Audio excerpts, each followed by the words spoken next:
All right, everybody, what's going on? We're back. It's Wednesday afternoon, and we're back for the second episode of the Bay Ragni Show today. And today, I have a special guest on this episode. We have I guess we're gonna refer to you as this name, Mr. Well, Anthony Parent. Is it Parent? well, yeah, it's Parent Arenez is actually my name on my paperwork. So, Okay. can you say hi, guys? It's his Hi. it's his birthday today. Say hi. Can you say hi? Happy birthday. Say thank you. All right, Bubba. You guys go play in the back room, okay? Let me finish this already. I'll be right there. We'll go in the back room. What? See, kid life. There you go. No, I gotta do this. I'll be out there in a minute. Go in the back room. Go play. Go. So back. Anthony is the son of the late great Anthony Parent, who was the drummer, or Ricky Parent. Ricky Parent, who was the drummer of Enuff Z'Nuff from '92 to 2004. Yeah. Played on like 5 or 6 albums with Enuff Z'Nuff. I think it was 6. Yeah, 5 or 6. And sadly, the world lost Ricky in 2007 to cancer. And recently, I did a couple interviews. I interviewed separately both Donnie B and Chips Z'Nuff to promote new music they were putting out. Yeah. And I had posted in an Enuff Z'Nuff group, and Anthony reached out to me and told me who he was, and he like anybody, and I'm going to tell you this. I didn't even tell you this when we talked, but anyway, he reached out to me, and he really wanted to get a lot of things off his chest and tell everybody, what he's gone through, and things with the Enuff Z'Nuff camp, after his father passed. And I didn't tell you this after we talked, to get this all settled up. One of the biggest reasons I agreed to do this for you. I lost both my parents to cancer. I lost my father when I was 4 years old, and my mom when I was 18. So, talking to you that day, I know, It's tough, man. I mean, straight up, because it fucking sucks, and it's truly something you never ever get over. So, I'm hoping,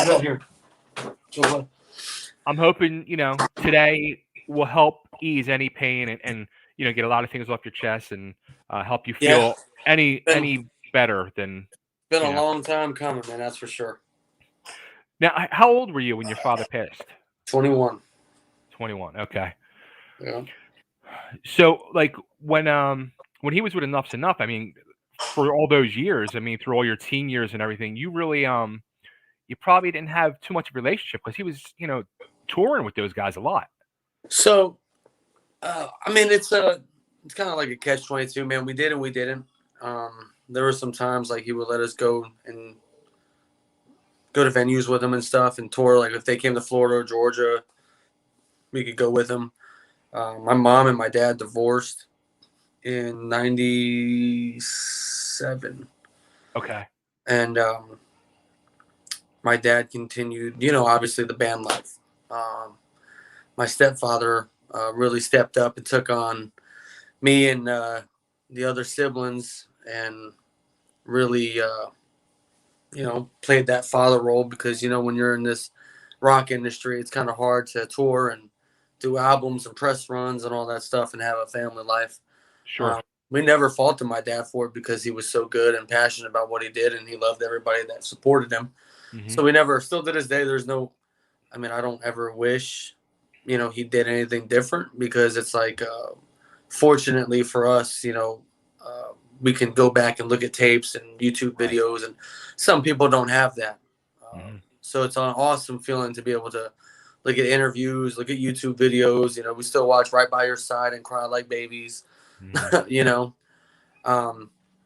yeah, he wasn't really around that much, but that doesn't take away how much of a good man he was. He was one of the best people I've ever met in my life. Not just because he was my dad. He just had the biggest heart. Dude, his touch was awesome, man. His hugs were the best. I still think about him all the time. He used to call me Tony Spumoni, and he'd whisper in my ear that I was going to be great one day. And I mean, you have the birthday card. He used to send me those every year for my birthday, man. It was just, it was amazing, amazing feeling. So a lot of people ask me too, why is there Arenez and Parent? Yeah. Unfortunately, my dad walked out on me when I was only 2 months old. Okay. And my mom got with Ricky when I was 3 months old in Okay. '86, and he signed my birth certificate and everything. So I never Wow. knew any different, and he never loved me any different. I mean, he never treated me any different. It was always, I never knew until my biological dad passed away, and I was only 13 when that happened. And I was, at 13, you're confused. Like, I thought he was my dad. Well, he Right. is your dad, but this is your biological dad. Ricky adopted you. I'm like, oh, you know what I mean? So it was kind of Wow. a That's shot to the heart, but he yeah. does have two biological blood, siblings, my brother Tyler and my sister Rachel. Okay. But I mean, I still consider myself blood because I mean, he adopted me legally through the courts. Mm-hmm. But I mean, yeah, it was tough, man. It was horrible. I'll never forget calling him and saying that I found out he wasn't my real dad. It was like the most nerve-wracking phone call, and he said, "I'll always be your real dad. I'm your real dad. You don't know anybody different. You call me daddy. You took your first steps to me, and I gave you your first spanking." He's like, "You're my son." I'm like, and it was awesome, and then, like I said, time progressed and he started getting bigger and bigger. I remember when he was with War and Peace, I was like 7 years old and War and Peace was starting to blow up, with Right. Pilsen and Tommy Henriksen, who's, I call him Uncle Tommy. He's been in my life since I was 3 years old and he's still with Cooper. Right. They were starting to blow up and, then Pilsen went with Dockin and Tommy went and did his solo thing and then started doing his stuff with Cooper and Hollywood Vampires and them now. And, my dad did stuff with Cooper, Sash Jordan and stuff like that as well. And, I mean, the family is confused, man. We've been literally battling for 14 years, even I would say a little longer because when my dad was ill and he wasn't thinking straight because the chemo, the radiation, and we were trying to get, to the nitty gritty on these guys with Enuff Z'Nuff and figure out who's going to get the royalties from my dad's portion, because whether he's a drummer or not, there's always a royalty. It's just music business. Right. And it wasn't like a money thing. It was more of like, we're his children, and not trying to be arrogant, but, he never really paid like the child support figure, because my mom obviously got remarried and was okay with my dad now. And my mom never pressed dad about that because she knew how much he loved music. But it was tough, man. We literally fought and fought. I personally have reached out to Chip and Donnie, management, all that, and got nothing. You know what I mean? Well, let me rewind real quick. I want to just say about your dad, like give that to Sissy. What you said about him, raising you as his own and not looking at it any differently. I mean, that just speaks volumes about him as a person and a human being and his character. I mean, not many people will do that, and that's a beautiful human being right there. Seriously. No, he was. Some people, man, in this world don't understand. Like last week, I just lost one of my best friends of almost 20 years to stage 4 brain and bone cancer. Oh, I'm sorry. And I mean, he was young. No, I appreciate it. He was 48. And I knew when he told me he was getting ill, the outcome, because I've been there. Yeah. And it was such a hard pill to swallow. It's kind of like I swallowed it sideways. I couldn't breathe. I was fucked up, man. And then I'll never forget when my dad told us he had cancer. It was like late 2004. Okay. He called and my mom handed me the phone and she said, "Your dad wants to tell you something." I was obviously the oldest. In 2004, I was, 18. And he told me that he was battling pancreatic cancer. And I knew from school, give that to her too, Bubba. I knew from schooling that that's pretty much a death sentence, Right. And, he just asked if he could spend as much time with us as he could. He doesn't know exactly what's going to happen. Mm-hmm. There's no secrets too. My dad had his own little addiction problems and stuff. That was another real reason why he stayed away from us. But Steven Tyler from Aerosmith actually paid for my dad's last real treatments for rehab and sent my dad to a facility for like 9 months. My dad really got sober, clean. Steven Tyler reached out to us all the time to ask how he was doing. And even after he passed away, he still kept in touch with the family, still does to this day, which is crazy because Steven Tyler, like, right. But he used to tell me all the time that my dad was one of his best friends, Wow. And it was cool that he helped pay for some of my dad's treatments, cancer treatments and rehabs. And it was a horrible thing to find out that, the band didn't have his back in that aspect. But yeah, we'll touch on that too, I guess, in a few. So okay, so when your dad finds out in 2004 that he's sick, did he immediately leave the band, or how No, did that? so I mean, I wish my aunt was here with me. My aunt Debbie, that's my dad's sister. Okay. It was one of those things where I think like I said, he did drugs, right? I mean, it's obvious. 90% of the band did. Go that way, baby. Let me finish talking, okay? I just put it in your room for me. What is it? Don't worry about it. Go. What's it? It's a cover for your iPad. Go. But Daddy, where's my iPad? it's in your back room in the drawer. Go get it. But this kid right here. Go grab it, please. How do you open it? It's easy. Look. It's open. See, now go put it in there. Now I can put mine. Yes, baby. But so from what I remember hearing was he was always medicated on his drugs. Okay. That he never really knew he was sick. Here, want to sit with Daddy for a minute? Cool. Come on. And by the time he did find out, it was too late. Okay. So it made it really hard for them to like tackle the cancer, effectively. And It was very vigorous. Like, I mean, he went into remission for a little bit, and then it was like we were literally there the summer of 2007. Okay.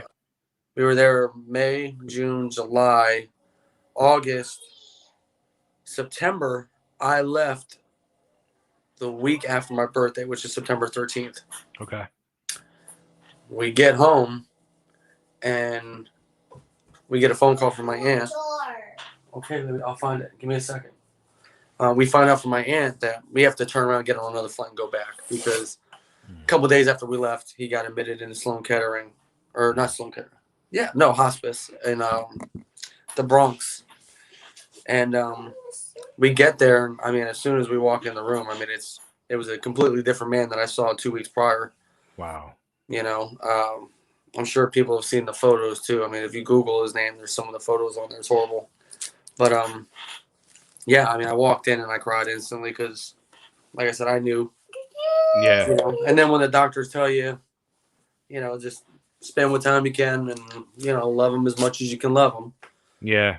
It was a nail biter, man. And again, my whole family was there. My mom, my brothers, both brothers, because I do have an older brother, who did play a part with Dad as well. But my older brother lived with other family growing up, and he was there. My sister was there. My aunt was there. My uncle, my nieces, and we were paying our time with him. You know what I mean? Right. And not once, man, in that 2-week window we were up there before he took his last breath, did anybody from the camp show up at all. Not Chip, not Donnie, not Monaco, none of them. No, not even a phone call because my mom was his power of attorney towards the end. Okay. And, I mean, we got no requests from anybody to come up there and see him or nothing, which is, I mean, that's got to be nerve-wracking for my dad.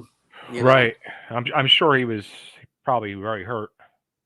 I mean, nobody ever wants to die alone, man. And when you spend 20 years with a band and you consider people your brothers, and, I was in the motorcycle industry for a long time, the motorcycle world. I was in the MC world, and, they teach you brotherhood is everything.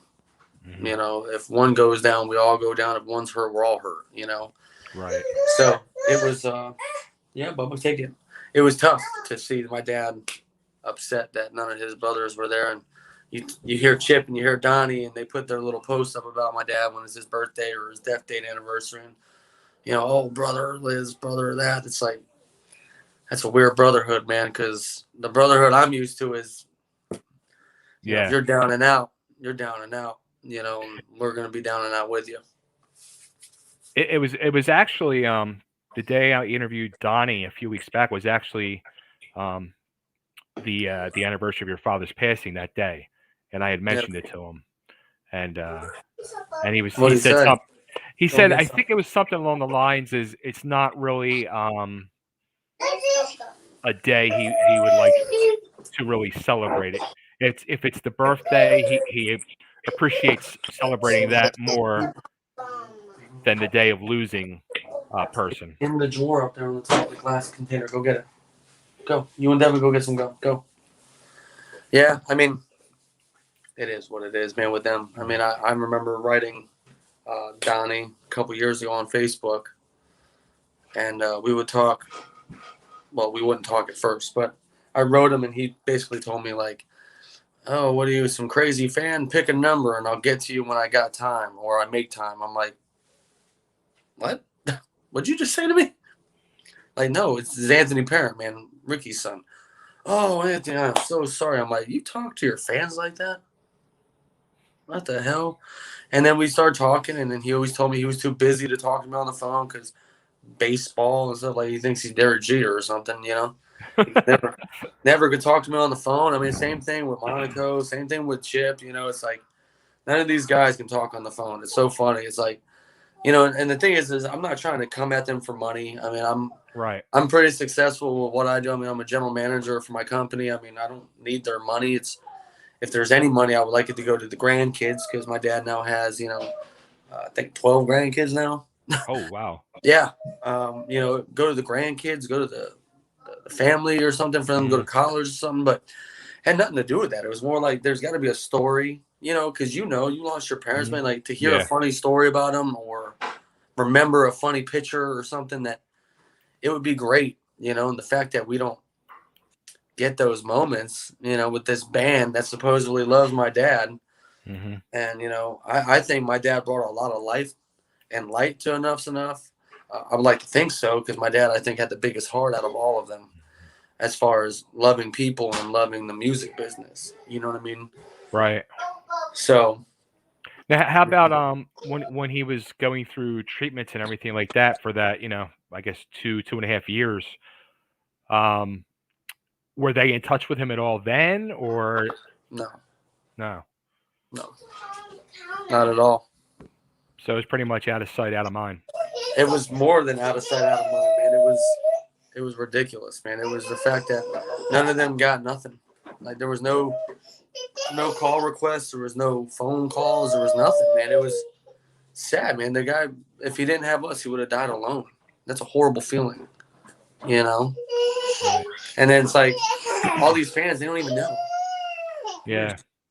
Please. I don't see no bubble gum. None of these fans know the truth, and that's what makes me so mad. What, Bubba? I don't see no bubble gum, Daddy. But I don't see no bubble gum. you hear this? She wants bubble gum. It's all about the bubble gum. All about the bubble gum, man. It's crazy. All right, give me a minute. I'll go get you bubble gum, okay? Let me finish this. Good. But yeah, he died alone, man. It's sad as far as that goes with the band. I mean, we received letters from Cooper, Steven Tyler, cards from Steven Tyler, right? Uncle Tommy, obviously Henriksen, Pilsen. And it's crazy too. Some of these other fans, that they have, that are like really big fans of Enuff Z'Nuff. Yeah. I've reached out to them, and asked for, pictures or here, guys, go play with that. Some funny pictures or something, or memories or something, And I mean, I get nothing, man. I have one guy. I mean, I don't want to put him on blast, but I've been writing him since my dad passed away, and I can't even get a phone call with him or a conversation. Then he was telling me that he accumulated so much Enuff Z'Nuff stuff that he charges people for it. And I'm like, you're gonna charge me? Like, that's my dad's band. Like, it's crazy, man, to think about it. But Yeah, I think I saw there was also, I don't know, I guess you started it. Was there like a Facebook memory page for your dad? yes, I did. Yeah. Yeah, I mean, that, to be honest with you, I mean, we get a lot of good messages on there, It's more, I don't know, man. The memory page, I think, is just to have, like, the image of him still, Sure. To see people still go to the page, like it, and leave messages. Man, I get cool messages all the time where people are like, your dad was the best thing in the world. Your dad signed something for my son or something for me or my wife. And, I mean, it's crazy, man. I never hear any cool stories like that about Donnie and Chip or anything, But, I mean, like I said, when you do reach out to either one of those guys or even Monaco, like, Monaco told me, I reached out to him. It was Father's Day a couple years ago. I wrote him, and I was going through it. And I asked him to tell me a story about my dad. Go. Hold on 1 second. Yeah. I'm going to put these kids in check real quick. Give me 1 second, okay? Yeah, man, do your thing.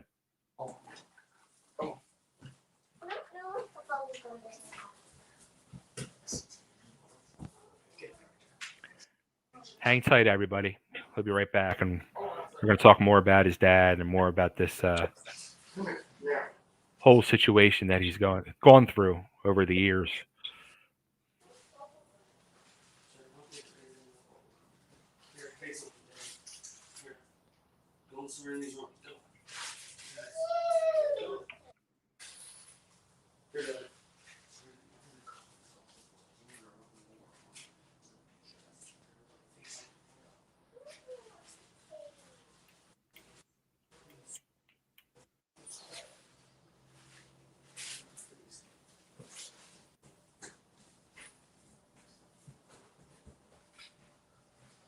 All right. And if anybody wants to ask any questions too, just type the questions up and I can put them up on the screen. So cool. So I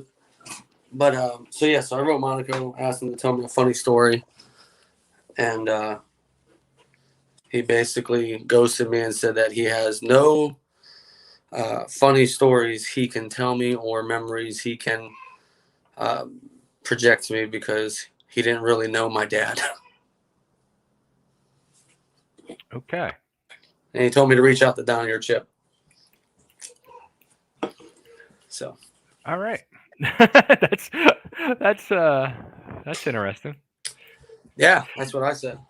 Do you think because I mean you already said it, it's not really a thing about a financial situation, and let's face it, there's probably barely any money out there anyway. It's not like at that point of the game in the 90s, early 2000s. Well, maybe now there's maybe not so much skin in the game, but I mean, if you talk about, and this is what I want the people to really like understand. Like I used to be in the music industry really heavy. I've got songs on the internet, man, that have cracked almost 750,000 views and thousands of downloads and streams.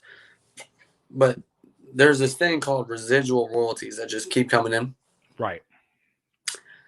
Concerts, shows, merch, things like that, Right. And, I just want people to know, 14 years, the parent family has received $0, not a cent. They've had songs in movies, and I know what some movie companies pay out. I received nothing. My family received nothing. We never really approached it heavy like that. We received nothing. Do you guys know how your father's contract was set up? I mean, was he hired? Was he kind of like a hired gun part thing? Did they set it up? Well, no, he was definitely, I mean, through and through a bandmate and had a percentage. Now, the percentage, do we know the number? No, because every time we reach out to management or past labels or current management, nobody will give us any figures. Then you talk to Donnie. Donnie says, Chip screw people over. You talk to Chip. Chip says Donnie screw people over. It's right. At the end of the day, I don't give a F about none of that. I want to know, like Derek Frigo, for instance, rest in peace. The man, beautiful man. I think him and my dad looked like twins. It was weird. Yeah. You know, his brother Jay Frigo. I don't know if you ever see him on here. You know, I'm sure he feels the same way. No, none of us recoup nothing. And you got to think Derek was with them at like From that, yeah. Bam, you know. Yeah, the peak. The max. Yeah. And the fact that none of us received nothing. Nothing. And I get what you're saying. Like, the money's probably not there, but I mean, they're still touring. You know, they still charge thousands of dollars for venues. You know, it's not like they're doing little bar backs and, you know, getting $500 a show and they're splitting it 5 ways. You know, they're still getting thousands of dollars a show. My buddy actually booked them in St. Pete. And before I could even really get my head into it, he was already locked in. But, you know, they told me they were up in $5,000-$10,000 range for a show. And I mean, if you think about it, let's just say $5,000 a show. You know, maybe what, in 14 years, let's just say 200 shows. Man, that's $100,000. Let's just say just off of shows, right, or something. Yeah. And the parent family received not even $500. You know, like merch has been sold. They still sell their CDs online. They still sell their singles on iTunes. Where's my dad's part? You know, and they act like my dad didn't have a part with Enuff Z'Nuff, and it's heartbreaking. Like, this man literally like pled and fought, you know, and so yeah, nothing, man. I mean, I've reached out to Donnie and Chip and asked to even have a conversation, man, on the phone, and they tiptoe around it, man. I talked to Chip one time, I think back in 2009, on the phone, and it was one of those things. Hey, brother, I'm on the phone, or I'm in the studio, brother. I'll call you later. Never talked to him again. Right. Yeah, and they actually had my brother come out to a concert a couple years ago. And him and the new drummer and the guitarist were in the bathroom doing dope. My brother. Like, what kind of influence are you trying to be? Like, you take Ricky Parent's son and bring him to a show and you guys are doing dope? Like, is that what you guys are still on? This isn't the 80s no more, man. You know? Well, we know they've had their issues. You know, like you said, like they've documented that themselves and they've come clean about a lot of that stuff.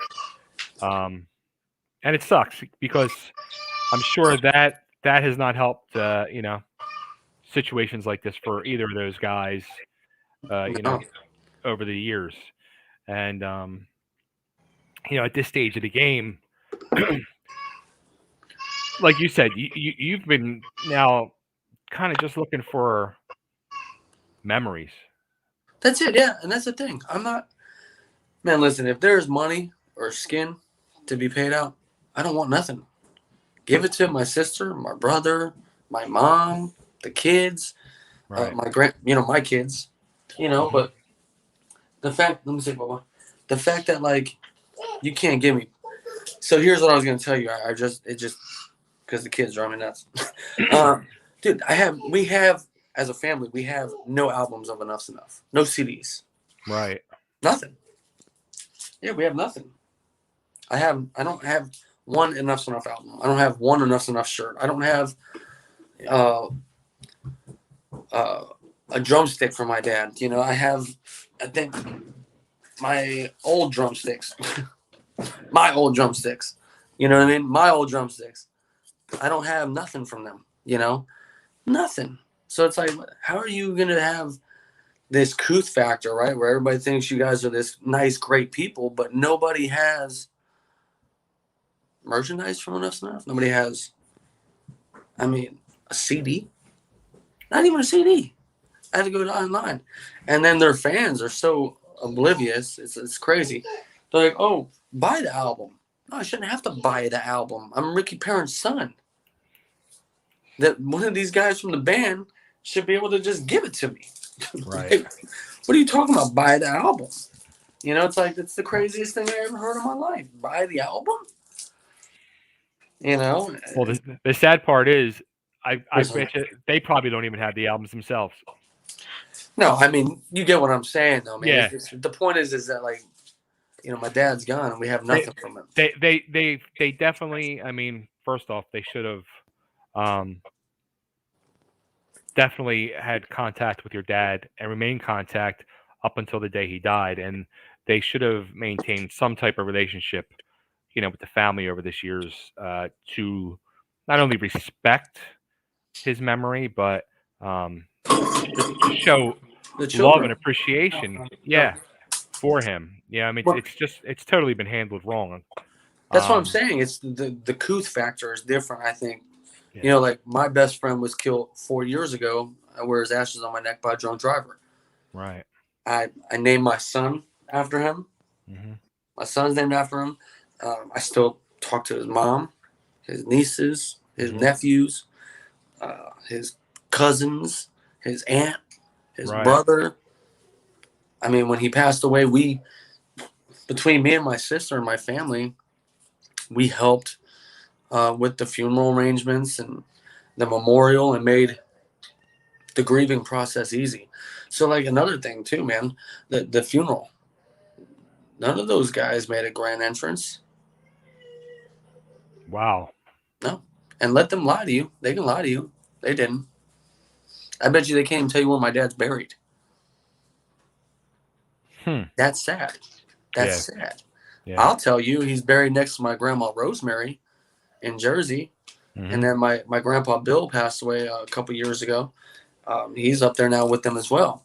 But uh, that's sad. Yeah. That you talk to the groundsman over there at the cemetery and they, wow, hold on. He took a spill right there. Oh, well, I heard that one. That was a loud one. No, it's a planter. It's a little thin planter. All right, shh. I'm right here, Bubba. All right. Let's go, Brandon. But I talked to the groundsman, and there's nothing.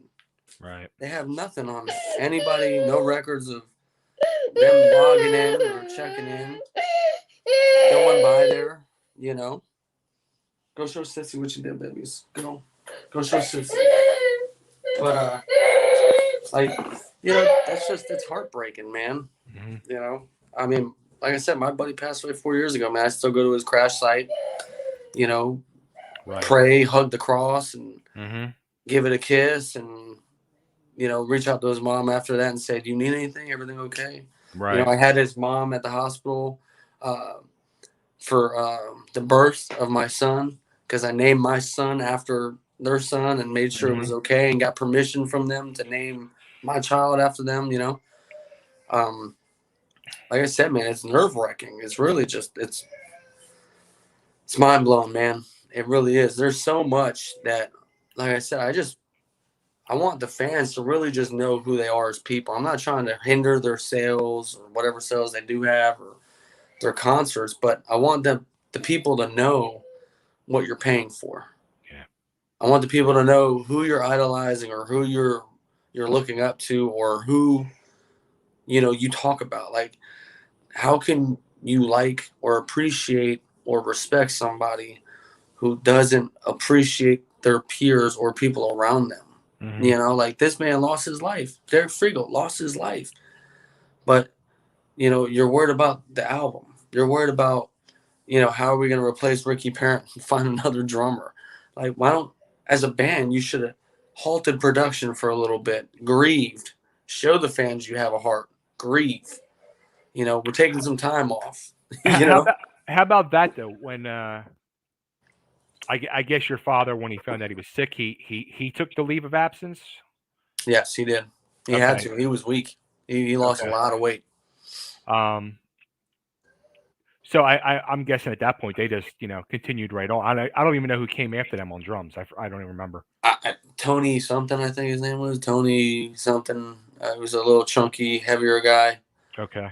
He I came wonder, in. is he still with them today? Do you know? No, they got a younger guy that's with them now. Okay. I don't know his name, but Okay. he's good actually. I like the way he plays. But yeah, I mean, yeah, my dad decided to take a leave. Donnie wasn't with them at the time frame. My dad Right.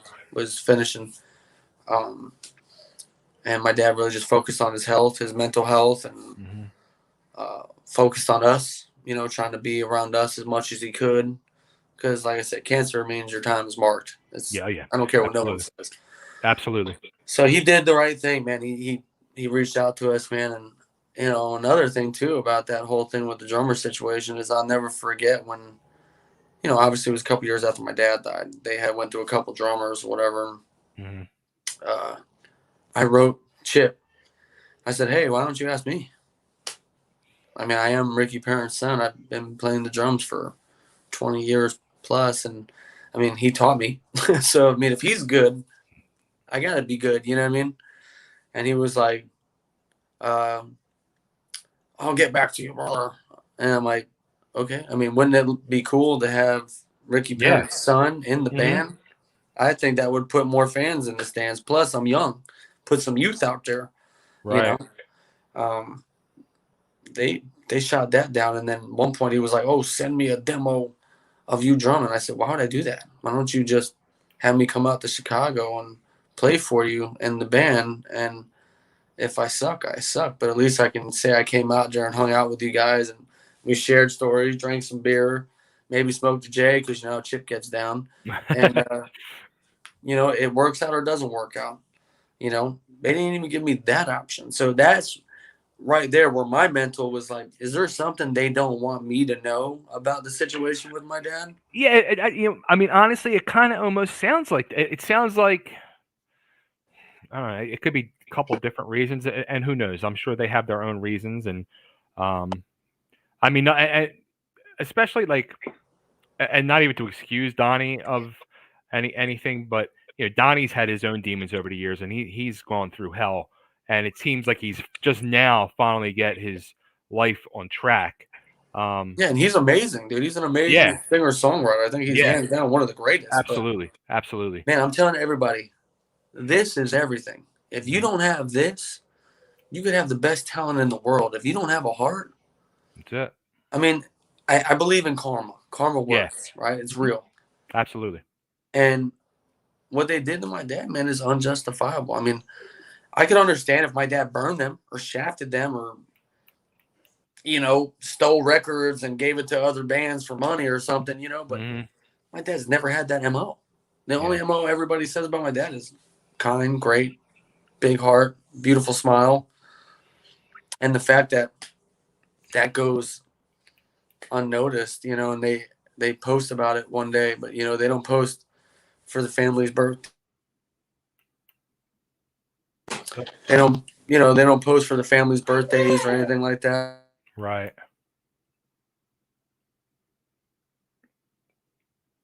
Oh.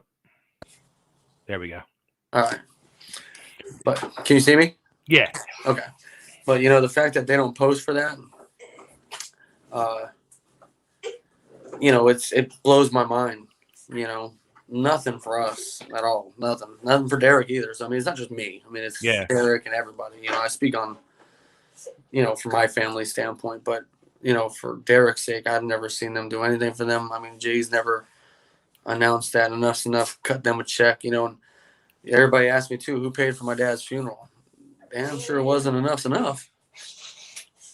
Wasn't no royalty checks. Wasn't my dad's savings account. Right. It was us, the family. You know, I mean, we had to come together and, you know, step up. You know, and that's sad that during that time frame, you know, we couldn't even mourn right. You know. Did they even send flowers for like this at No. the service or anything? Stop. No, they didn't. They didn't send nothing for us at all. I promise you. I didn't get flowers. I didn't get a card. Wow. My dad didn't get a card. You know, we didn't get nothing. You know, I wish we got a card or something, because that's something that you can hold on to forever. It's a memory. Right. Right. It's something. You know, we didn't get nothing. Still to this day, man. I mean, all we have is a couple pictures that, you know, obviously us as the family had. And I mean, that's pretty much it, to be honest with you. I mean, we have pictures. I have an old album of my dad's, the Animals with Human Intelligence album, the big vinyl. Yeah. I have one of those because I actually took it from my dad's house after he passed away. Mm. But who's to say I would ever got one of those? Right. You know what I mean? If I didn't go to the house. That's another thing too, man. People, I don't think they realize that when my dad died, he was living with somebody. He had a roommate. How you in this big band and you have a roommate? You know, let him see it, Serenity. Give it to him now. Give it to him now. Give it to him now. Yeah. The thing that sucks, I mean, at that stage, like, you know, your dad missed the wave, the big wave of the band. That's the thing that sucks. Like, he was in it in the Right '90s, after early the big hit, 2000s, and that genre of music was just destroyed by grunge and everything. Well, what was crazy is like when he first joined. I mean, they still had a good, good following. They were still doing good shows, and they were signing. They signed. I want to say it was Arista. I think it was Arista. Yeah. Mm-hmm. And then Mayhem and Spitfire, and they were with a couple good labels, man. But it's just, I'm telling you, man, what hurt them is this. Yeah. They have this big persona. They think they're, Poison or LA Guns or something, or Motley Crue. And it's like, you got to humble yourself. You got to come out with another record that's got to be good. Mm-hmm. You got to start to evolve with the time a little bit. 80s hair bands and in the 2000s don't really rock like that no more. So it's like, you got to evolve just a little bit. They never wanted to evolve. Instead, they dissolved, obviously. They lost band members. Band members passed away. Mm-hmm. CD sales dropped, I'm sure, drastically. The attendees at the shows dropped. Mm-hmm. But, like I said, I mean, I guess you could say this is kind of like bashing them, but, I mean, call it what it is, man. I speak the truth. I never wanted to do one of these interviews, but when I saw you on the group, I was like, maybe, who's this? Maybe now is one of those times where, I can really, express myself and show the people. Now I got backup, man. The mom's home. Yes. Maybe. Thank you. But maybe, I don't know, man. It's been tough. Like I said, now I can actually unleash a little bit more fury because I don't have my kids next to me. But, I can tell you, who felt it the most, man? My children's mothers, to be honest with you, because I have two child's moms. And my first child's mom was with me during the whole thing. Like, right. she was with me during the whole thing. And then, this one here, she's had my back through everything. Like, every decision I decide to make, she's literally told me, hey, drive out to a show. Go let them know you're pissed. I was going to say that. Like, have you, when they've come down to your neck of the woods in Florida, have you reached out to them? Have you tried to go out to a show? Or? What's the matter? I mean, yes. Why? She wanted to. But, I mean, to answer that question, no. I've never been to an Enuff Z'Nuff show since my father has passed away. Never. I've never actually, no, I've never been to a show there since my father has passed away. My little brother did go. My little brother did go. And when he did go, there was drugs involved.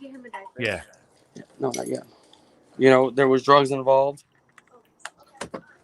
And, I'll be right back in. Give me a second. There was drugs involved.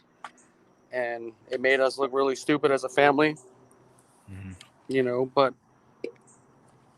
Do you think it would be, for you personally, you think it would be tough for you to go back there and, do a show or go to a show?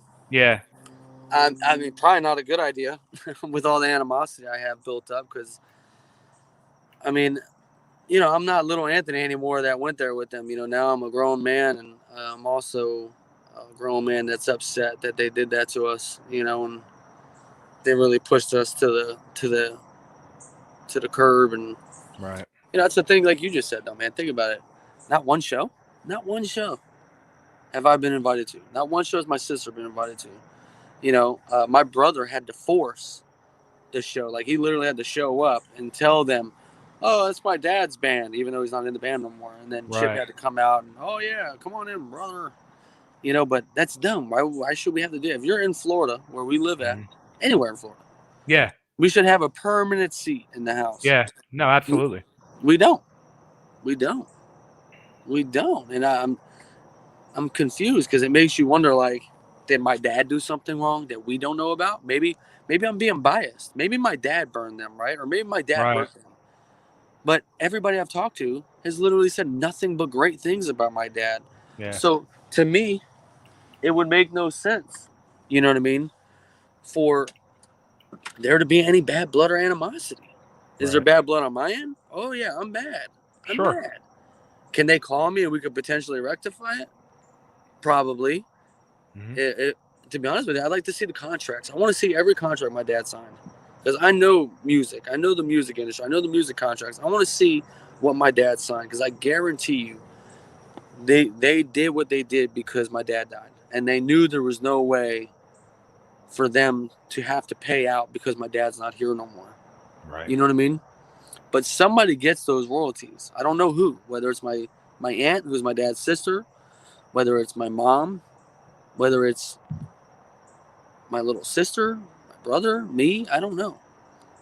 But see, that's something that you have to probably have a lawyer get involved to go through all that stuff. Yeah, but isn't that crazy though? I got to get a lawyer to get involved just to find out what my dad's percentage was or what the contingency was of this contract. Was he just a filler, or was he an active bandmate? Because as far as I know, from the time he started to the time he ended, he was on every album, did every tour, every press run, every meet and greet. And like when my dad did stuff with Cooper, this is what people don't know. My dad did a lot of studio stuff with Cooper and did a couple music videos with Cooper. I don't know if you ever seen him. And my dad never toured with Cooper. Yeah. But he did stuff for him in the studio and did music videos for him as fill-ins when Cooper was trying to find drummers. Right. So, but it could have been a thing too, like your dad's contract could have been like look at Kiss. You got Gene and Paul, and then you have now Eric and Tommy. But those guys are literally they're part of the band, but they're hired part of the band, and they have a contract and they get this and this and this, and that's it. Everything else goes to Gene and Paul. No, yeah, for sure. So that's what I'm saying too, though. Like, and if that's the case, cool, that's fine. I'll accept that, but let us see that. Yeah, no. Or at least have a backbone and be like, look, we know your father had a huge part of this band for 20 years. Come out to every show we're in town. If we're in Georgia, Louisiana, Alabama, Florida, you want to come, you got tickets. Come. But the fact that we don't even get that, so it's like, yeah, see, that goes crazy. That's like you said. Just there's no just You remember that song "There Goes My Heart"? That song, "There Goes My Heart." Remember that? Oh, okay, yeah. Yeah, they did that record, and that was right around the time frame my dad started getting like sick. You could tell if you look at the videos. You could tell. Okay. But that song was actually in a movie with that guy Stifler, Sean William Scott. Oh, yeah. I think the movie was called The Pacifier, I think, or something like that. Okay. The song, if you go to the trailer, that song's in the trailer. It's playing in the trailer, clear as day. Someday on, right? And I'm like, that's my dad. Now, it came out after my dad died. So where did that portion go? Right. We didn't get nothing. I didn't receive a cent. My family didn't receive a cent. Like, that's why I said it's mind-blowing. It blows my mind that there's not a dollar that could be shared. Not a dollar. Not even they got to be a VIP guest to the premiere. We didn't get to be guests to the premiere. I didn't even get an invite to the premiere. So, like, that's another thing, and that's where this comes in. This is everything, like, people tell me all the time, like, how'd you get what you got? Like, all the new cars and all that. I said, cause man, I got a heart, and everything I do, I put my heart into it. Everything, My girl's got a brand new 2021 car. I got a brand new 2021 car. Like, we put our heart into everything we do. She's a nurse. I'm a general manager for a company like, I don't know if you ever heard of Rent Center, but I'm a general manager for Rent Center. But like, we put our heart into everything and we strive to be the best at what we do. And it's the same thing my dad did, dude. Like my dad's story it should have been in a movie. Like my dad started off as this little kid from Little Falls, New Jersey, and was just drumming all the time with his garage door open, and A&R drove by and saw my dad and heard him and said that he had an extreme talent and asked him if he would ever get into the studio and drum. And my grandpa said, no, he's still got to go to school. And then my dad continued because he knew he had the talent to pursue music. Right. And, he worked with this guy, Steve Thompson. I don't know if you ever heard of him, Steve Thompson or whatever. It was a huge band overseas. But my dad worked with him. And then with War and Peace, and then with Enuff Z'Nuff, and then Cooper, Sash Jordan. I don't know if you remember Sash Jordan. Yeah, of course. She was huge too, and I never talked to her either. But, those are some pretty big names. My dad was good friends with Steven Tyler, Billy Corgan from the Smashing Pumpkins. So like he had some good people behind him. But the point is like he was so wrapped up with Enuff Z'Nuff that I think he let these opportunities pass him by. Do I think he could have did more? Yeah, of course. Probably, I don't know if you ever really idolized my dad's drumming. I mean, he was good. He was really good. He was awesome. He was amazing. Amazing. I think Vicky Fox is amazing. I think Vicky Fox is phenomenal. And I actually reached out to Vicky Fox after my dad died, and he said that him and my dad, if they had a drum off, it would have been too hard to judge because they were both the same, show offs and good. He's like, your dad was amazing. He said, if I can leave anything with you, man, and that's sad when Vicky, the guy I was just going to say, Vicky Fox, the guy he replaced, you got more from him. What he said was like, was amazing, dude. He was like, your dad was one of the nicest people I've ever met. Like, too nice. He said he was too nice. He said, and his drumming, he never missed a beat. He goes, dude, if you ever watched your dad, and even Chip used to tell me when I did go to them and when I was with them when my dad was alive, he would say your dad would hear a riff one time, knew how to play it. Never had to do it again. He literally could hear the riff we're putting together, and it's already flowing. He said he had such a musical ear. Wow. So it's like, and Vicky said the same thing. He's like, dude, when I left, your dad literally knew the albums front to back within a week. He said, literally, they could play it. Your dad knew it, And, that says something that Vicky even had a conversation with me. But, if I screenshot it, man, and showed you the chats where I'm trying to reach out to Donnie, I'm trying to reach out to Chip and his girlfriend, that young girl he's with, the younger girl he's with, I forgot her name right now. But I've reached out to her. The chats with Monaco, Gino Martino, I spoke to Gino on the phone one time for like an hour, maybe 6 years ago, and he hasn't been able to speak to me since. I guess he said something wrong with his voice or something. I don't know. But whatever. But, you would see like, damn, this kid is really passionate. Just wanting to hear a story. Just wanting to hear like a moment that he can be like, man, this guy was everything I ever thought he was. The best, like, and like I told Monica, I'm like, dude, you can't tell me one story. Like my dad hit on a drunk girl, or he was drunk and, was picking up fat chicks at the bar. You can't tell me nothing. Like there's nothing, and it's like, no, I'm not the guy to talk to.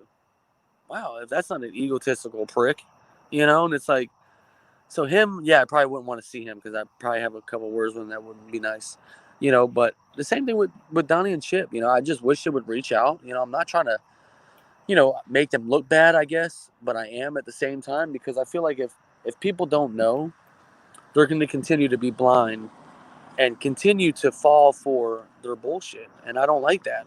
I don't like people that lie to get sales. I don't like people that lie to look good. You know what I mean? People have to have couth. Like, dude, I don't know you from a hole in the wall. And the fact that I wrote you, DM'd you, sent you my number, we talked on the phone for 20 minutes, and you said, man, let's chop it up. Let's do it. That's heart. You have a heart, like, and I even told you, I said, dude, I'm going to say some shit that you might not like, or because you did interview Chip and Donnie, but it's the fucking truth. Whether they like it or not, this is the truth. And some people are like, I didn't know Ricky had kids. Yeah, because he kept us secluded from the world. You know what I Right. mean? Because he didn't want us to be a part of this lifestyle. And Yeah. because my dad was so busy doing other stuff, that was not good. Mm-hmm. And I don't fault him for that. I don't. I will never say I'm mad at what he did.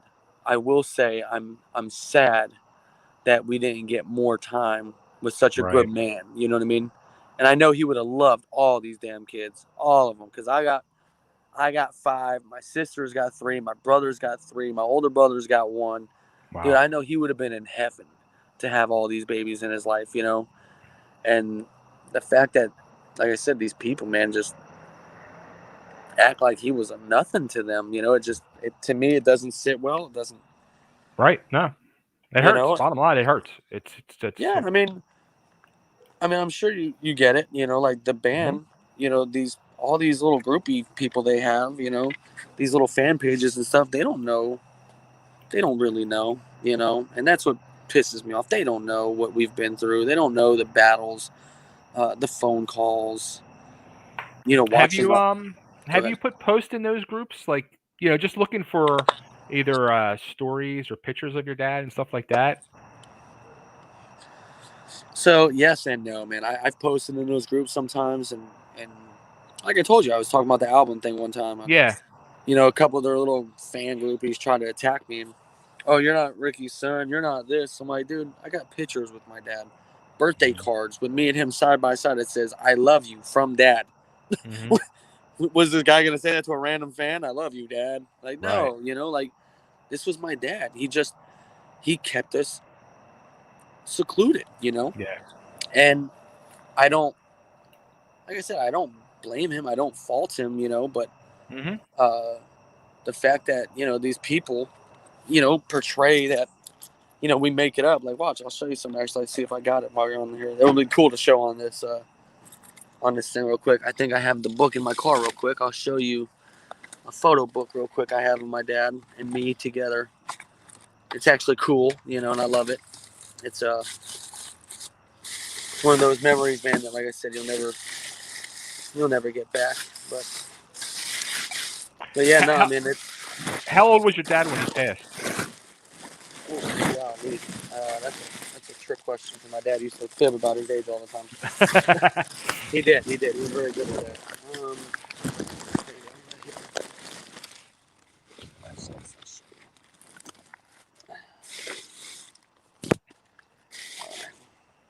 Make sure I got my keys. I don't lock my keys in the trunk. That would suck. But look, I think he was 40.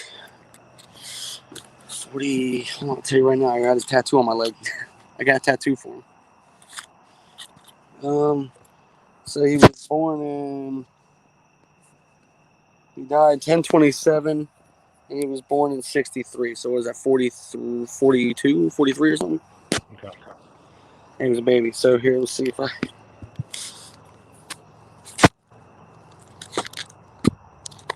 Let's see.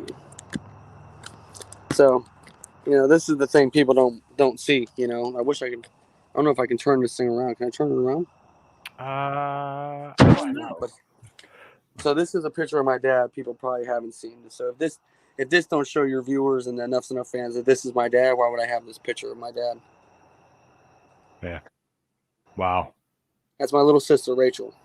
Okay. Let's see here. There you go. Wow.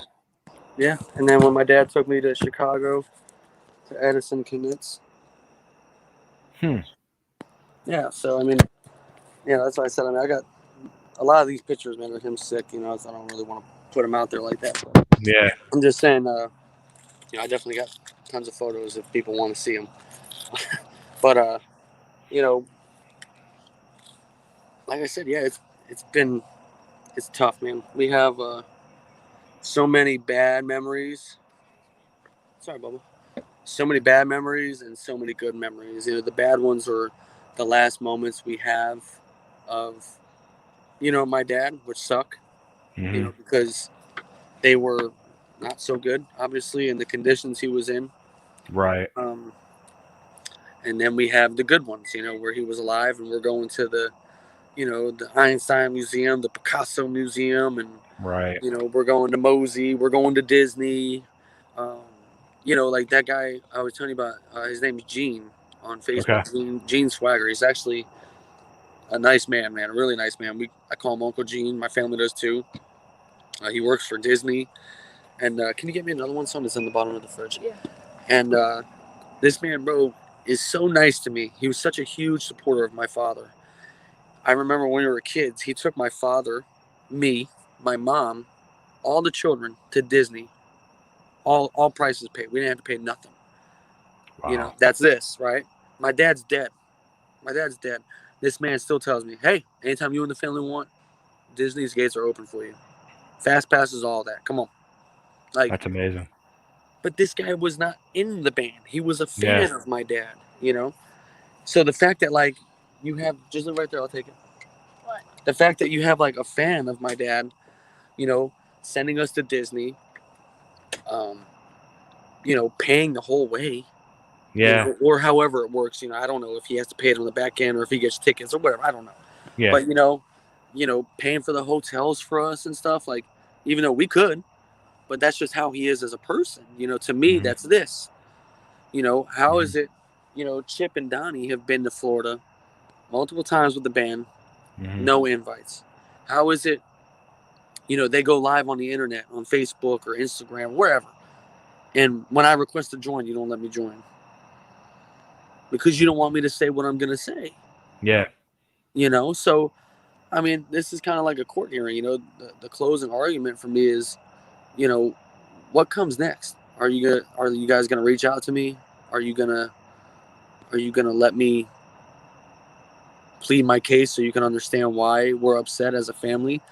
I even asked my aunt before I did all this, you know, reaching out for interviews and to you, and I even told her, I said, "Are you gonna be mad if I expose them?" She goes, Right. No. She goes, because for a long time they tried to say my aunt was the power of attorney and had the rights to my dad's music, and my aunt goes, I damn sure don't. So that's a lie. I've never had a right to the music, because if I did, his kids would have been taken care of. Right. Then they said, oh, your grandfather does. My grandfather's dead. So you give it to the dead? I'm confused here. Where are we going with this, you know?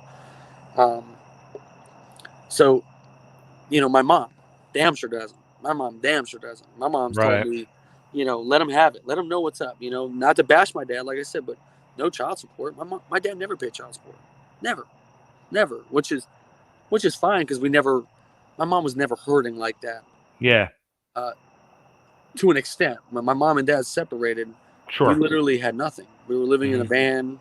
We moved down to Florida from Jersey, living in a single wide trailer with the pastor's grandma at a church, living in a single wide trailer, 3 kids, and the grandma, and then my mom, you know, sleeping in the laundry room. I used to sleep in the laundry room, you know, had nothing. And my dad was out here touring in Japan and Europe and all over the United States. And, you know, he's this big name, you know, but we're sleeping in a closet or a laundry room, you know. Wow. And then my mom met my dad now, and, you know, he kind of gave us that stability, you know. But I watched my mom work 2 jobs just to put, you know, Spam and ramen noodles on the table, for Christ's sake, you know.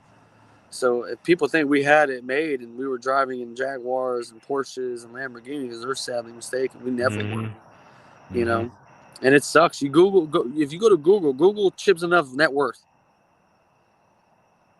It's crazy. Google Donnie's net worth, because they base it off of royalties and YouTube checks and Spotify and all that. I think Donnie's or Chip's was, when we looked, it was like $700,000 in residual income for his net worth. So that's just off royalties and spins and all that. That's crazy. You look at Donnie's, it's upwards of almost $1 million. It's crazy. But yeah, I know neither of those guys had that type of money. I mean, Chip's touring around in a freaking van. Yeah, a small van, not even a tour van anymore. And Donnie. Well, that's not what the net worth. Yeah, the net worth doesn't Yeah. mean they have that in their savings account right now. It's just what they have off of their music. If they sold the royalties and the rights away, that's what they would basically be worth. You know, but you look at my dad's, he don't even have a bio. He's got a Wikipedia, you know, which is cool, but he don't even have a net worth portfolio at all. Right. You know, and I can tell everybody, man, my dad died fighting to stay afloat. No health insurance, because how rock stars are. They don't have health insurance. Exactly. They don't have that stuff, Exactly. So it was tough, man. Like I said, the family had to really step it up. I would challenge Chip and Donnie to come forward in Monaco with any photos from the funeral. I would be blown unless they came when we left. I mean, that would be I'd be mind blown, but they never showed up. It's tough, man. I mean, if you have any understanding, man, of how they are as people, I'm sure you get it, man. They beef with each other. You see the way they talk about each other?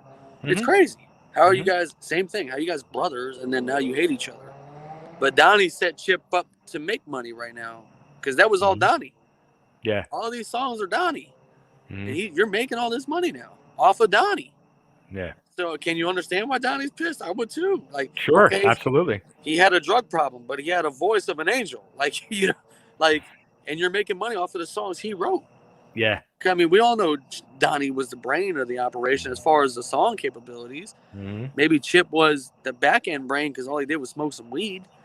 But I mean, to be honest, I mean, like I said, I would be upset if I was Donnie too. And I mean, I get it, but I mean, you have anything else you want to ask me?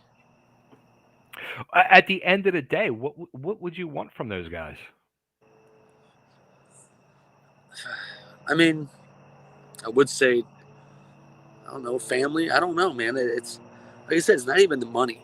I just stressed about that because you have no idea, man. Like I said, these Facebook groups, these people swear my family was living large. They swear when my dad died, we got this huge life insurance check. They swear that, the band left us royalty rights. And it's like, that's not true. My dad had no life insurance. My dad had no insurance. My dad had no money in the savings account. He was living in a house with somebody else as a roommate.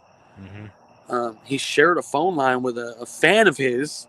They were on a phone plan together, but this is, a rock star, right? But he's fighting because he was alone. He was alone. Well, that's the whole mystique where people will, like, Steven Tyler, people will think like Steven Tyler's a rock star, Ricky Parent's a rock star. It's the same thing. And they don't understand, the normal fan doesn't understand the balance and the difference between the two. Not at all, So, I mean, if I had to tell you what I would want, man, I mean, I would want some closure, man, some stories, some memorabilia. Like, where'd my dad's drum set go? We don't even have. I was going to ask you, like, what happened to his drums? We don't even know. To this day, we don't know. I don't know. I don't even have a drumstick for my dad. I don't have a piece of clothes. I got a coin my dad had. That was it. I got a coin. Wow. It was a St. Mary coin or St. Joseph coin or something. That was it. But we don't have. I don't have nothing, man. I would like to know where my dad's drum set went because he had multiple drum sets. I would like to know where those were. We don't have none of it. I mean, never seen it, never got to play on it. Wow. That's and then you talk to Chip and he said my dad lived with him. Okay, so my dad lived with you, and then you would have the drum set or one of his drum sets. We never got it. So that's what I'm saying. Like, for that type of situation, I would like to know, like, is there something we can do here? Like, can I get a drum set? Can we get some CDs and some shirts? Can we get tickets to the show? Can we get an apology? Can we get some form of sympathy, man? Because the fact that we've never received even an apology for not being there, like, to me, like I said, family's everything, as you see. Yeah. I got 5 children. Family's everything. Like, you consider my dad a brother, that's family. And if he's family, that should make us family. And the fact that you're treating us as if we're not family, right? That's what's nerve-wracking. That is enough to make you say enough's enough. Like, we've got to stand up and we got to speak on these people because nobody's taking us serious anymore. Nobody's believing us. You know what I mean? Or we have nothing, I guess you could say, pretty much in the nutshell. Like, there's nothing left from my dad that we have. Nothing. I mean, besides YouTube videos. And there's a couple guys, man, that are in these groups that I'm driving a brain fart on their names, but they've reached out to me. They're brothers. I forgot their name. Tim Ertz and Kevin Ertz or something. I think there's Okay. name. They send us a bunch of live videos they had of my dad and like Wow. personal shots of my dad. That meant a lot. Gino Martino did send me an old magazine that my dad was in Japan. That meant a lot. But other than that, man, it's been us versus the world, man, trying to get answers, Right. If one of your followers, man, or supporters knows more on Enuff Z'Nuff, more personal, and they can tell us what my dad's contract consisted of, like I said, I'll gladly bow down, say I was sorry, because I didn't know that. And I've said it here in this interview. I don't know the back end. I don't know what my dad signed. My dad could have had happy feet, man, and just signed because he wanted to sign. Right. And he didn't know what he was signing, Sure. But I mean, if that's the case, then dude, by all means, they have my deepest apology. But in return, I want an apology as well, because you do know that we never received a cent. You do know we've never been to a show. We have none of your albums. Nothing. Yeah. I think that's, to me, that's everything. At least a CD. I mean, even though nowadays these new cars don't have CD players, Right. but at least we can have it, and hand it down to Yeah. the kids, and they can hand it down to the grandkids or something, and be like, this was my great grandpa, We don't have none of that. So like I said, it is kind of mind blowing, man. Other than that, man, we live our life every day, man. I think, I mean, without a doubt, especially Chip and Donnie, they owe you guys some respect, if not anything. And at least, I unfortunately, I think with contracts and stuff, that would have to be through a lawyer or something. Yeah. You have no idea, man. People are like, oh, get a music lawyer. I'm like, dude, I shouldn't have to. It should be, if they know my dad signed his rights away or my dad took no %, they should have no problem saying, dude, this is it. Here you go. Look. Right. So get a lawyer if you want to, but he signed all his rights away. Or his % was 3%. You really want 3% of nothing? Right. I mean, I would be like, okay, yeah, you're right. But, for the longest time, it was just Donnie, Chip, Monaco, and my dad. It's 4 people. Yeah. So 4 people, let's say back then, they were charging thousands of dollars for shows back in the 90s. So where was his cut back then? Was he only getting like $250 to do a show? Right. $100 to do a show? I mean, I don't know. But I do remember I've watched him come home from tour, and I mean, he would have, Puma boxes full of money, rolled up in little circles, and he would always spoil us and buy us things and made sure the house was okay. Out of a 10-month tour, my dad would probably be home for maybe the whole year, maybe a month. The whole month. That was it. And then he was gone for another 6, 7, 8 months in a row. Wow. And back then, you didn't have cell phones like that, so you either call from a pay phone or you call from the hotel phone. And that's really how we stayed in communication with him, honestly. And then obviously, as time progressed, he had a cell phone, and I had a cell phone, so he would call me, and it was back when you had to talk after 7, or else it wasn't free. But he would call me, and we would talk, and I mean, I'll never forget the sound of his voice, man. That vibrato he had when he told me he got diagnosed with cancer. It's like he went from happy-go-lucky Ricky to, it's time that we hang out a little bit more. I'm like, what's going on? Oh, son, it's not easy to say. And I'm like, spit it out. Spit it out. I was diagnosed with stage 4 cancer. And I'm like, how could you tell me that? Like, in one sense, somebody told me. And I'm like, how could you say that? I'm like, are you fighting it? Like, are you getting the help you need? And he's like, yeah, they're saying it might be too far gone, but we're going to do a procedure and see if we can nip this thing in the bud. And he did. They did a procedure. I think it was like 2 months after he got diagnosed and started doing the chemo and radiation. And they were able to remove, like, it was almost like a football-sized mass out of his stomach. Wow. And he was in remission for like a year and a half, 2 years. And then 06, it came back vigorously, dude. I mean, it attacked. When he died, man, he had a lump in his neck. Like, I mean, I don't know. Like, the size of a golf ball. And when he would talk, this thing would literally, you know how you talk, your Adam's apple will move. Yeah. This thing would stay still, would not move. Ooh. And if like he brushed it when he would put his shirt on, it was pain. You know, then you look at his stomach and there was knots, like he shot BBs under his stomach, and you could just tell it was spreading vigorously. You know, and then he went full jaundice. I mean, he went from that beautiful olive skin to like bright yellow. You know, his eyes went from that beautiful hazel brown eyes to just bright yellow. You know, everything was shutting down, you know, and I mean, shame. Nobody deserves that outcome in life, man. He suffered, you know, and that's what pisses me off. Is like, we got to see him suffer. We had to witness it. You guys were at home trying to find another drummer, you know, while we're watching this man fight to breathe. Like, man, when my dad died, he was wearing a diaper. He was wearing a diaper.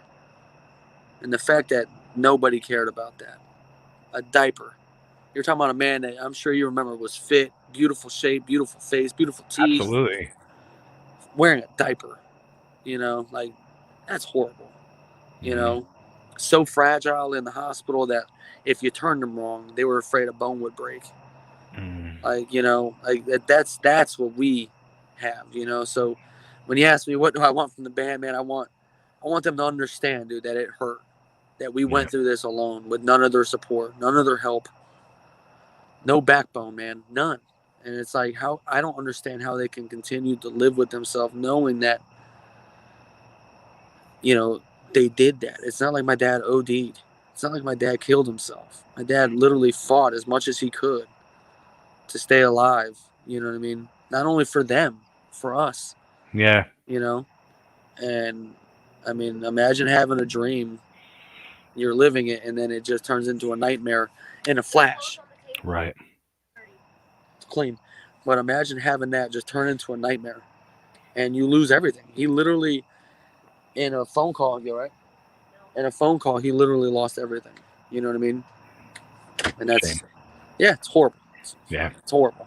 So maybe, man, hopefully after we do all this, man, maybe they reach out and they ask me how I'm doing or try and get in touch with us, and then we could do a follow-up, and I can tell you if they ever reached out or not, or if they told me to F off. Well, you know? The funny thing is, I was like, damn, I have both Chip and Donnie's numbers. Should I shoot them text and say, hey, why don't you come on? I would have loved. I don't think either one would come on to do that. The fact, you know what's sad? Now we're still live. What's sad is you have their numbers. I don't.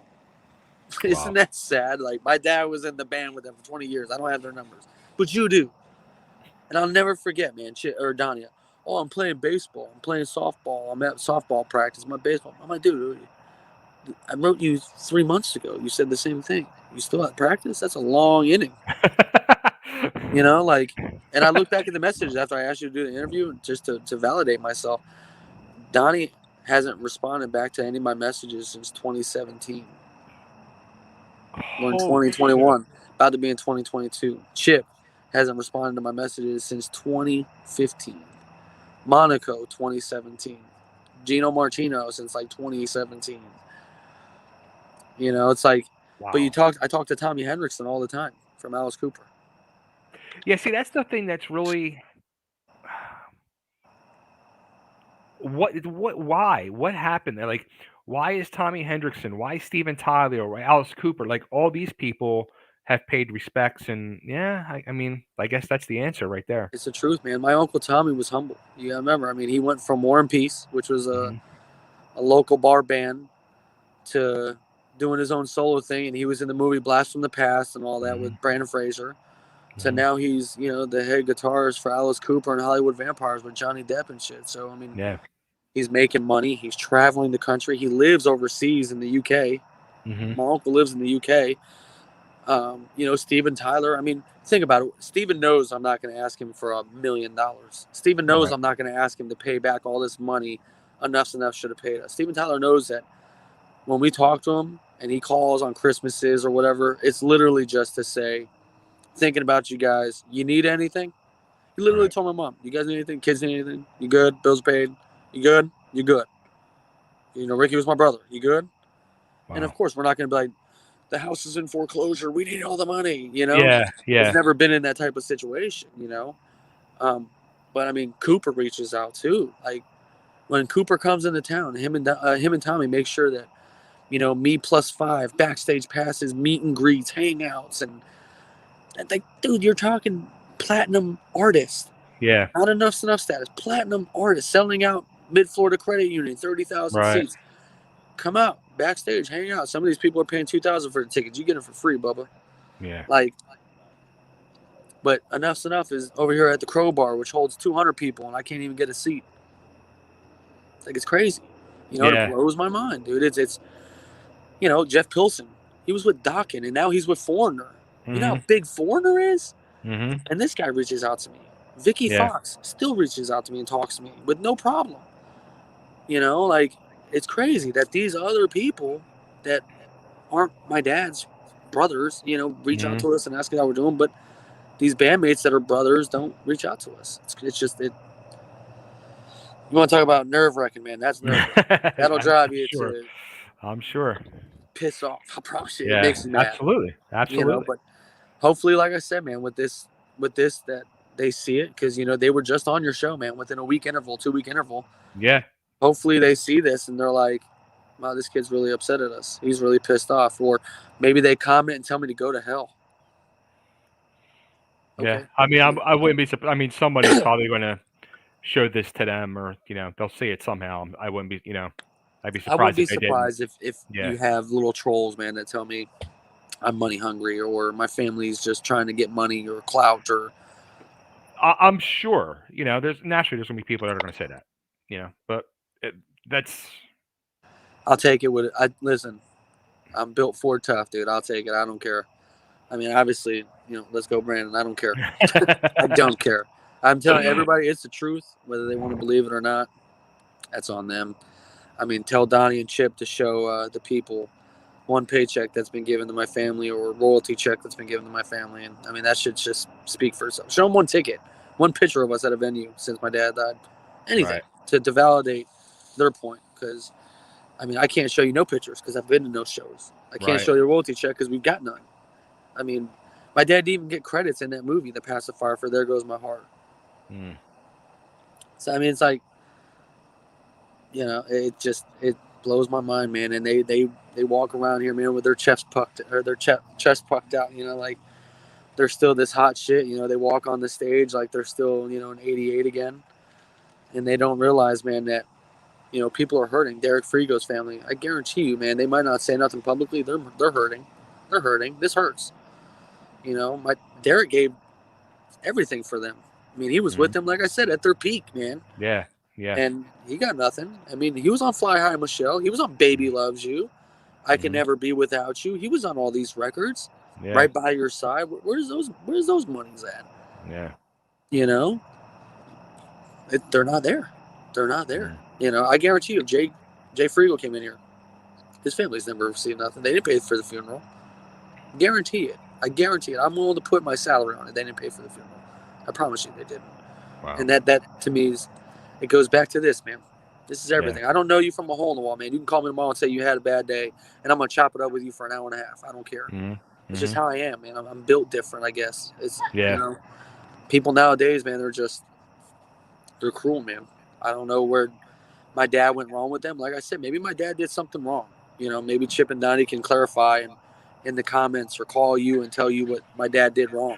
And even that, like, you know, Chip, Donnie, you know, if you guys do see this or anybody wants to, like, reach out to them, if Ricky did do wrong, you know, he's a grown man. He said he could take it. He just wants to know the truth. That's all. Yeah, if my dad did them wrong, if my dad burned them, if my dad stole from them, if my dad, you know, rest in peace, you know, if my dad did them wrong, I will, as a man, bow down and tell them I'm sorry for what I've said. And I didn't know any of that. Obviously, my dad's not here to speak what he did, you know, but I just go off of face value, what's really happened, you know, to my family. Sure. I mean, and even if my dad did do something wrong, I still feel as if this right here should say, we're still going to look out for the parent family, or we're still going to let them come to venues or something, you know what I mean? Or bring them up on stage and let them know that this was, you know, the late, great Ricky Perrin's son and, you know, his daughter, you know, Nothing. You know, and like I said, if they see this, man, and my dad did him wrong, dude, I apologize for my father because he can't speak for himself. Right. Whatever I can do to make it right, I'll do it. You know what I mean? If he stole from them, I'll do what I can to make it right. If it's money, I'll make it right. If it's, you know, respect, I'll do what I can to stick up for him and make it right and clear the error maybe to the fans or anybody if my dad did them wrong. But right. I just know my dad, man, he was the most kind human, and he didn't deserve what happened to him, and he doesn't deserve what's happening to him still. You know, it's, you know, I mean, I'm sure you've met my dad. Actually, no. No? No. I mean, have you ever been to a show with my dad? Not when he was in the band. Well, I mean, I'm sure you've seen tapes, man. My dad was always smiling. Oh, yeah. Was always full of life. I've never seen one fan say something bad about my dad. Nothing. So I would be mind blown and blown away if my dad did something to them that hurt them, you know. And if he did, like I said, I'm a man. I'll publicly say sorry. I will, you know, take back everything negative I've said, or, you know. But I mean, it still doesn't excuse the fact that somebody writes you for 4 years, 5 years, and you can't even respond. I mean, it's, you know, and I know damn well you're on the internet. And I see you're active. You just choose not to look down at my message. Right. That's a disrespectful thing. You could have avoided me. You could have been like, this kid just trying to talk shit, you know. But you saw and you heard, I'm sure, when we talked, the sincerity of my voice, dude. I was really, I'm genuinely disgruntled, man. Look, we've been on this thing for 126 minutes, dude. Way longer than you normally do your interviews, bro. But I told you it was gonna be one of those things. I can't spew out in 30 minutes. I can't, because there's just so much, man. I mean, it's nerve wracking, you know. Like I said, the fact that there's nothing for the family, dude. Nothing. Look, you have, you know, it's what, 14 years since your father left us, and you have 14 years of hurt. Yeah. You know, and each day that passes, the hurt doesn't go away. And even if, you know, they did, you know, reach out to you and mend bridges, that might help a little bit in the long run. But sadly, like we said at the beginning of this, you know, losing a parent, that hurt never goes away. No, it never does, man. I tell people this too, man. I never thought in a million years losing my best friend would be just as hard on me as losing my dad. But dude, I cry still to this day for my friend that died. I still cry to this day for my dad. Like, I see those videos, man, and when they do the little pan shots and you see my dad, or you see my dad smiling and pointing, hearing his voice, you know, it's like, you know, it hits those little strings, you know. And like I said, it's fortunate I can, you know. And in your situation, I don't know if you have tapes that you can go back and watch or anything. Yeah, you know, it sucks. I mean, it's 47 years my father's passed, and you know, I still, like, you know, I see a picture of him or whatever, and I don't have many pictures of him, and you know, I still cry. It's, you know, 30 something years my mom passed, and yeah, you know, it's just it just, like I said at the beginning, it just fucking sucks. No, it's fucking horrible, man. And the fact that, like, you know, when you have a dad that's at that status, you know, where people know who he is, you go out publicly, people know who he is, and, you know, now nobody talks about it. Yeah. Literally, the day he died, everything died. We don't get stopped in the store no more. We don't get questions anymore. We don't have fans reaching out to us anymore. We don't have the band reaching out to us anymore. I mean, dude, my family's kind of broken up actually since then. Like, my aunt's side and our side, like, it's tough, man. Sometimes death, it has a different effect. Sometimes people take it different than others. Absolutely. You know, and it sucks because you would think that life is short. Obviously, with you losing both your parents, I've lost mine. Still got my mama, but you know, you would think that would bring people close. You know, and unfortunately, man, some people, they handle death wrong, I guess, or the weird way. I don't know. It's tough. Yeah. Man. You know, but I appreciate you, man, for letting me do this, dude. And hey, man. Look, I know you wanted to do this and get a lot off your chest. I also know it's not an easy thing to sit and talk about. No, it's not. So I mean, I give you nothing but to you and your family, nothing but love and respect, man. And I hope this helps you. Oh yeah. And I hope it helps the family. I know my dad's smiling right now because I let out the story he couldn't say. You know, I know he's heartbroken, man, that we got treated this way by people that, you know. Oh, I'm sure. He said he loved and shit. You know, like their name in his phone, I'll never forget, because we had his little flip phone. was Chip, my brother, Donnie, my brother, Monaco, my brother, Vicky, my brother, Derek, my brother. Yeah. And it's like, it's all gone. It's like, brother. You know how it is, brother. Yeah. Yeah, brother. You know, it's like, oh, damn. That brother factor is gone, I guess. Now, how about if anybody wants to reach out to you? If they have any memories to share, how do you want people to get hold of you? They can reach out to me on my Facebook. It's just Anthony Arenz, Arenz. It's in the title here. I see it right here on the title. Don't be afraid to message me, friend request me. If you want more info or if you want to know like one-on-one if everything I said was validated, don't hesitate to reach out to me. I got music as well. You know, I'm not really on here to promote the music, but I do make music as well.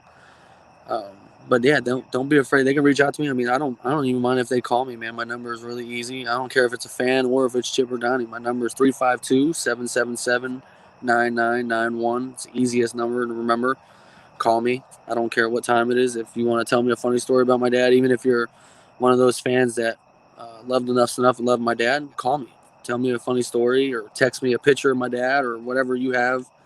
I'm not going to ask you to send it to me. That's not right. It's yours. But if you want to send me what my dad gave you or any autographs or pictures you have with him, just want to call me and tell me a funny story where, it shows or anything, just do it. I don't care. I mean, Chip and Downey want to reach out or Monaco or anybody want to reach out, call me. I mean, we can settle it and talk, man to man, or we can get on here with you and do it on a live chat. And if they wanted to do that, I would love to see their faces and, see if they call me out for lying. That'd be funny. But, I mean, other than that, man, I mean, they got my number, man. They got my socials, man. It's literally Anthony Arenez on everything, man. Instagram, Facebook.